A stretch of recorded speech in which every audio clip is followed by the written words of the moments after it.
Ciao, oggi vado a fare una delle ricette che muove sempre polemiche continuamente, ma continuamente, dove i talebani scappano fuori a ogni angolo.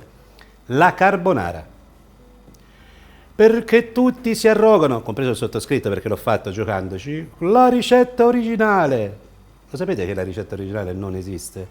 Questo è probabilmente quel tipo di ricette che viene passato in qua e là, chissà, potrebbe essere veramente dei carbonari e quindi il richiamo al pepe, oppure potrebbe essere molto più semplicemente, e credo che sia molto più vicino alla realtà, che sia stato grazie agli americani nella seconda guerra mondiale che hanno lasciato un po' di bacon, hanno lasciato le uova e hanno chiesto di farne un piatto, oppure che ne so, una variante di ricette, ora se lo dico qui qualcuno potrebbe avere una ricetta, ci sono delle ricette napoletane che hanno come se fossero antecedenti alla carbonara fatte con le uova, non lo so qual è il motivo, so che effettivamente, come poi è successo con il tiramisù, è diventata una ricetta conosciuta a livello planetario, come se l'Italia in qualche modo poi fosse riconosciuta nella carbonara. Un piatto che è buonissimo, che è semplicissimo da fare e dove sarete di fronte a delle scelte da fare in piena libertà, perché nessuno vi potrà dire come dovete mangiare la carbonara. Io vi faccio vedere quella che è, diciamo, più vicina ad una versione, chiamiamola classica più che originale. Allora, cominciamo. Prima cosa da fare, l'utilizzo del guanciale o della pancetta. Io vi dico la verità, il 99% delle volte uso della pancetta e una pancetta buona. Perché? Perché non sempre trovo un guanciale buono. Questo è un guanciale che so che è buono perché l'ho fatto io e userò questo guanciale. Partiamo da questo, quindi affettiamo. Prima fetta sbagliata.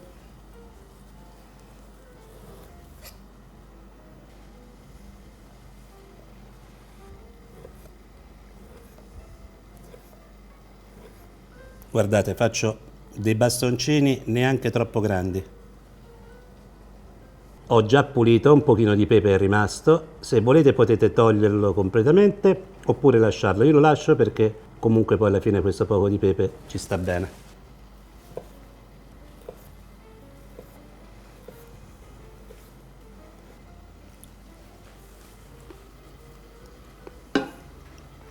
Accendo il fuoco sotto la padella, nessun grasso e metto il guanciale. Faccio sciogliere una parte del grasso e poi lo tolgo dalla padella perché non deve bruciarsi, deve solo diventare leggermente croccantino. Mentre il guanciale sta lavorando nella padella, vado a preparare quello che è la salsa, le uova. Un uovo intero e 2 tuorli. Considerate che sto facendo 2 porzioni, Io calcolo sempre un tuorlo a persona più un uovo intero.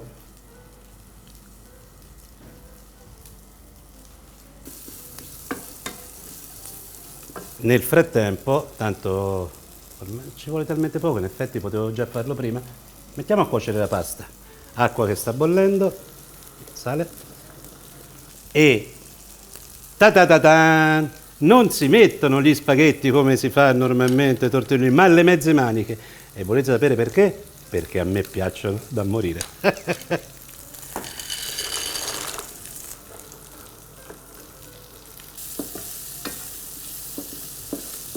Ritorniamo alla nostra salsa.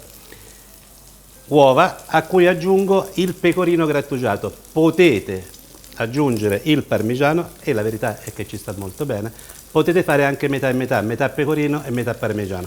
In questo caso io ho un pecorino, non è fortissimo, è abbastanza giovane e secondo me va bene. Se fosse un pecorino molto stagionato, nel caso avrei fatto metà e metà, metà pecorino e metà parmigiano.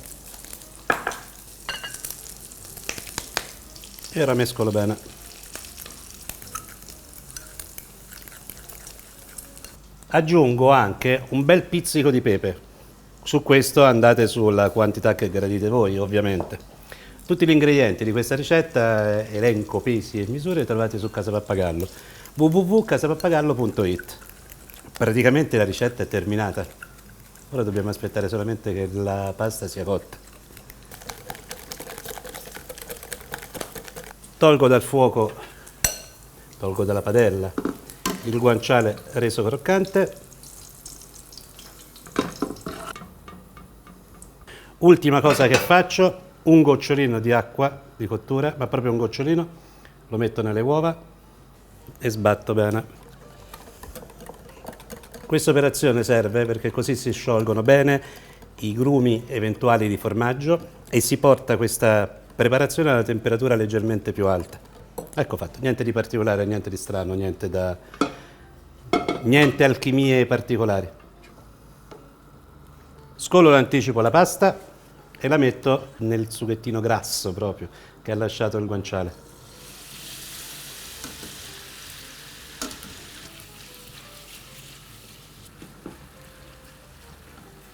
Ora si fa insaporire bene. Questo, il grasso che ha lasciato, il grasso peposo che ha lasciato il guanciale serve per insaporire bene la pasta. Si fa andare per un paio di minuti e poi si aggiunge la salsa di uova. Guardate, il liquido ne è rimasto veramente pochino, ma deve essere veramente poco, il liquido che deve rimanere. Guardate, poi ora così ve lo faccio vedere bene. Guardate, è veramente poco e molto denso. Quando è così, spengete il fuoco, allontanate la padella dal fuoco e muovetela un pochino così fate raffreddare abbastanza velocemente, abbastanza velocemente. Ora si deve sempre portare un pochino più giù la temperatura. Guardate, non so se riuscite a notare perché sennò proprio già la cremosità che c'è, no? Questa è data ovviamente dall'acqua di cottura, dall'amido presente. Ok, momento topico, si aggiunge la salsa di uova. Ah, se vi domandate il colore come mai c'è questo bel giallo brillante, è perché sono le famose uova, quelle che si usano per fare la pasta fresca, quindi hanno il tuorlo molto più colorato.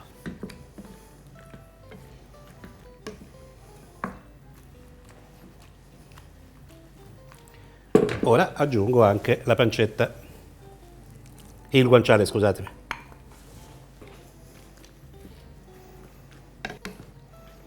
Che cremosità incredibile. C'è chi mi dice, ah ma a me non piace la sensazione dell'uovo crudo, a parte il fatto che non è crudo perché qui l'uovo è stato diversi minuti a oltre 70 gradi, quindi di fatto si è già pastorizzato.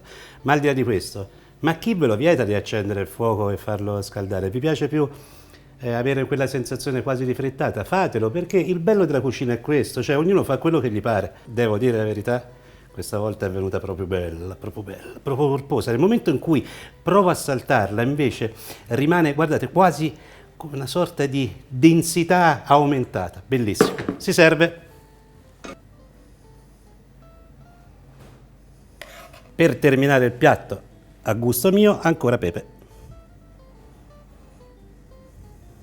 Pepe anche in padella.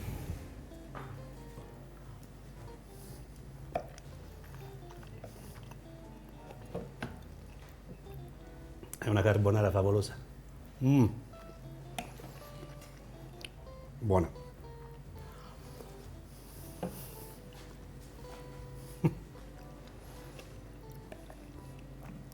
Provateci.